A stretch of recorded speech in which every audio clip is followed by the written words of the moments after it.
pelo que está fazendo, pelo já feito e que poderá fazer muito mais.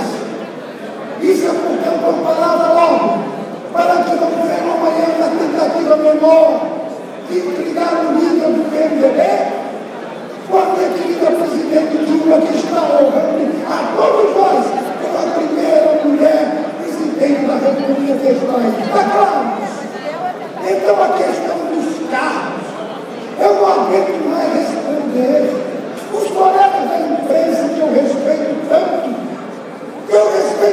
porque eles hoje escrevem, falam, porque nós aqui dentro lutamos para destroçar, derrubar, acabar com a censura e respeitar esse poder que é fundamental para a democracia brasileira, que é o poder da nossa imprensa e da comunicação.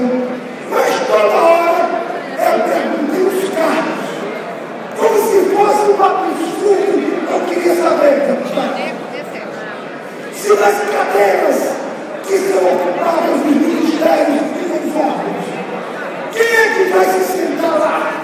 E algum fantasma do PT que vem de algum lugar, não sei porquê, ou vai ter alguém sentado, indicado nosso, indicado por quem? Será que é melhor, mais democrático, mais justo, por uma pessoa só, ou duas ou três, ou por um conjunto de partidos